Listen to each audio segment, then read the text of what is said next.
পাঠ করছি আমার লেখা ছোট গল্প ফেরারি। খালা, আজকে রাইতে তুমি আমার লাগিয়া বইয়া থাইকো না, নাইট ডিউটি আছে বলে গোগ্রাসে একের পর এক মুখে খাবার পুড়তে থাকে জবা।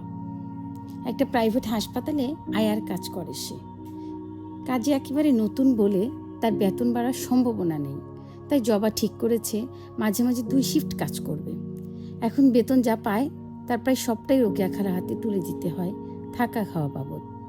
আবার সেই টাকা থেকেই ধার হিসেবে খালার কাছ থেকে নিয়ে বাড়িতে পাঠায় সে, যেখানে তার মুখ চেয়ে বসে আছে প্যারালাইজড বাবা মা ও 3 ভাই বোন। ইলেকট্রিক মিস্ত্রি ছিল তার বাবা।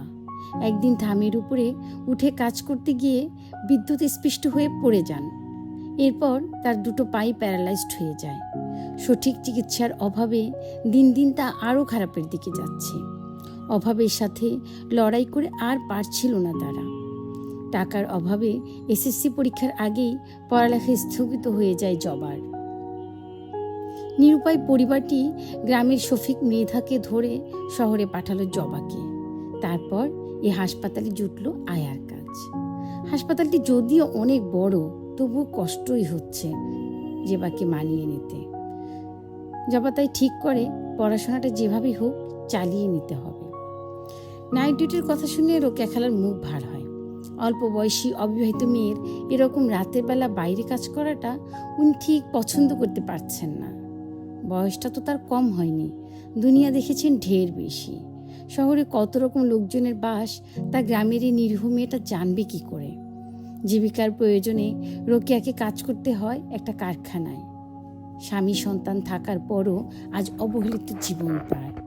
এই শহর কেড়ে নিয়েছে তার ঘর সংসার, স্বামী হয়েছে অন্যের, ছেলেও বউ নিয়ে আলাদা থাকে। একা ঘর ভাড়া দিয়ে কুলানো যাচ্ছিল না, বোনের ছেলে শফিক তা জানতো। তাই তো জবাকে এনে তুলেছে এখানে।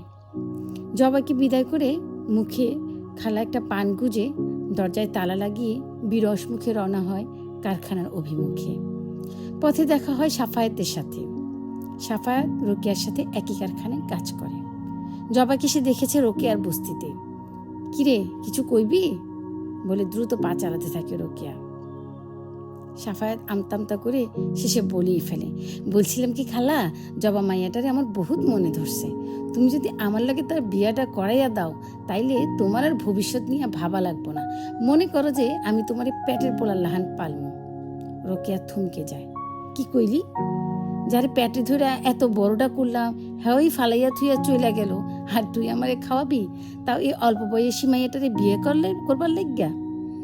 একটু থেমে খালা আবার বলে, তোর বয়সের কথা নাই কইলাম সাফায়াত, কিন্তু তোর আগের 2টা বউ গেছে তোর অত্যাচারে বাড়ির থেকে বাইরে গিয়া, আর অহন এই কচি মাইয়ার দিকে তোর নজর গেছে। সাফায়াত তাও পিছু ছাড়ে না। কারখানা পর্যন্ত রোকেয়ার পিছু পিছু খ্যান খ্যান করেই চলে। রোকেয়ার কথা না বইয়ে কারখানায় ঢুকে পড়ে, কিন্তু মনটা ভীষণ ডাকতে থাকে তার। এই কদিনেই মেয়েটার উপর ভীষণ মায়া পড়ে গেছে। এখন সাফায়াত যদি মেয়েটার কোনো ক্ষতি করে বসে। সাফায়াতের আনাগোনা বেড়ে যায় রোকেয়ার বস্তিতে। একদিন রোকেয়া ভীষণ রেগে দুর্ব্যবহার করে সাফায়াতের সাথে। জবাও খেপে যায়। সাফায়াতকে দূর দূর করে তাড়িয়ে দিয়ে বলে কোনোদিন যেন এ পাড়ার না আসে সে। অবাক ব্যাপার, তারপর থেকে কোনো দিন সাফায়াতকে দেখা যায় না। নিশ্চিন্ত হয় রোকেয়া খালা। জবাও নতুন করে স্বপ্ন দেখে পড়াশোনা শুরু করবার। স্বপ্ন পূরণে বেশি কাজ করতে হবে, এটাই শুধু তার মাথায় ঘোরে। সেদিন নাইট ডিউটি করে খুব ভোরের দিকে দ্রুত বস্তি অভিমুখে রওনা হয় জবা। আজ অফ ডে, কিছু খেয়ে শুয়ে পড়বে। খুব ক্লান্ত লাগছে তার। মাঝরাতে এক গর্ভবতী মহিলা ভর্তি হয়েছিল, খুবই ক্রিটিক্যাল অবস্থা। অন্যান্য রোগের পাশাপাশি এই রোগীর পাশেও দীর্ঘ সময় তাকে থাকতে হয়েছে, বিশ্রাম পায়নি একটুও। তার উপর এখনও এসব কাজে অভ্যস্ত হতে পারেনি সে। ক্লান্তিতে রাস্তাতেই শুয়ে পড়তে ইচ্ছে হচ্ছে। আর 2টো ব্লক পার হলে বস্তির গড়ে চলে আসবে। হঠাৎ মনে হলো পেছন থেকে কেউ তার নাক মুখ চেপে ধরেছে।